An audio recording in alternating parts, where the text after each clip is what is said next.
चुनाव पास आने वाले थे। पूरे कानपुर शहर में टिकट को लेकर मारामारी शुरू थी, लेकिन सबसे ज्यादा चर्चा में वार्ड नंबर 40 की सीट थी। वो इसलिए क्योंकि इस बार वहां की सीट महिला के लिए आरक्षित थी। अब सवाल ये था कि चुनाव लड़ेगा कौन। इससे पहले ठाकुर साहब वहां से पार्षद थे और इस बार उन्होंने अपनी पत्नी सीमा ठाकुर को टिकट दिलवाई और ठाकुर साहब की शान के कारण सीमा जी ने 20,000 वोटों से चुनाव जीत लिया। अरे बधाई हो सीमा भाभी, अब तो आप वार्ड की पार्षद बन गई हैं। अब तो हमारे काम आप ही करवाएंगी। अरे ये तो सिर्फ नाम की पार्षद बनी है, वो तो महिला सीट आ गई, वरना पार्षद तो मुझे ही बनना था। अब भले ही चेहरा इसका होगा लेकिन पावर तो मेरी ही होगी। अरे वाह भाई साहब, क्या दिमाग लगाया है आपने भी। आइए आप लोग, खाना लगा दिया है सबके लिए। सीमा जी पार्षद बन चुकी थी, फिर भी उनकी एक ना चलती।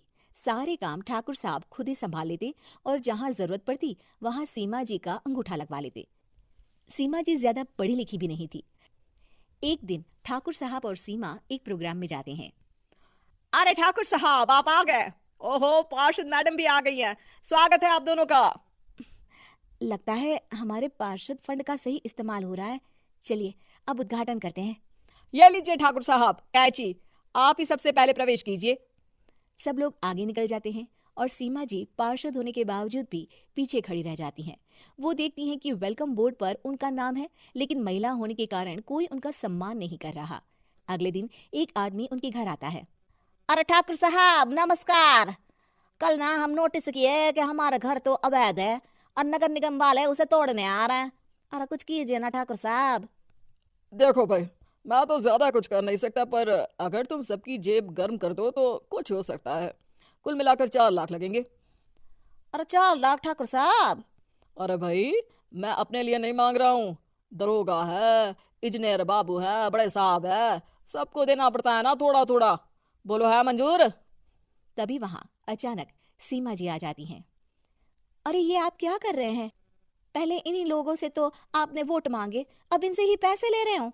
अरे चुप रहो तुम, तुम्हारा काम है सिर्फ अंगूठा लगाना, तुम वही किया करो। मुझे दूसरे काम तुम मत सिखाओ, समझी? और तुम ना जाओ, अब पैसे लेकर आओ, वरना जेसीबी किसी भी वक्त आती होगी। सब कुछ ऐसे ही चलते रहता है। एक दिन सीमा जी और ठाकुर साहब को एक लोकल मीटिंग में बुलाया जाता है। वहां पर कई और अधिकारी लोग भी मौजूद रहते हैं। अब मैं चाहूंगा कि ठाकुर साहब हमारे बीच 2 शब्द कहें। मेरे प्यारे भाइयों और बहनों, आज मेरा सौभाग्य है कि मैं आप सबकी सेवा दिन रात कर पा रहा हूं। आपने मेरी पत्नी को भारी मतों से जिताया है, इसलिए मैं आप सभी का शुक्रगुजार हूं। मैं आप सबसे वादा करता हूं कि हमेशा की तरह हमारे वार्ड में किसी को कोई तकलीफ नहीं आने दूंगा। सभी लोग तालियां बजाने लगते हैं। अब मैं माननीय पार्षद मैडम को स्टेज पे बुलाना चाहूंगा। अपने नाम को बुलाया सुनकर सीमा जी एकदम चौंक जाती है। उन्हें बिल्कुल उम्मीद नहीं थी कि इतनी बड़ी जगह उन्हें मंच पर बुलाया जाएगा।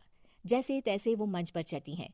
ऊपर जाती ही सीमा जी को सारी पुरानी बातें याद आ जाती हैं कि किस तरह उनके पति उन्हें कभी भी आगे बढ़ने नहीं देते और उनके नाम से गलत काम करते हैं। वो बोलने लगती हैं, मैं आपके वार्ड की पार्षद सीमा हूं। आप में से बहुत कम लोग ही मुझे जानते होंगे, क्योंकि इससे पहले मुझे कभी ऐसा मौका ही नहीं मिला। सारे मौके मेरे पार्षद पति यानी आपके ठाकुर साहब ही लेते रहे, लेकिन आज ये मौका मुझे मिला है तो मैं इसे ऐसे ही नहीं जाने दूंगी। मैं आपको ये बताना चाहती हूँ कि आपके ठाकुर साहब मेरे नाम की आड़ में गैर कानूनी काम करते हैं, जिस पर अंगूठों के निशान मेरे होते थे। इसीलिए मैं अपनी गलती मानती हूँ और आज अपने पद से इस्तीफा देती हूँ, ताकि आगे से कोई गलत काम ना हो पाए। अब फैसला आप सबके हाथ में है कि आप हमें क्या सजा देना चाहते हैं।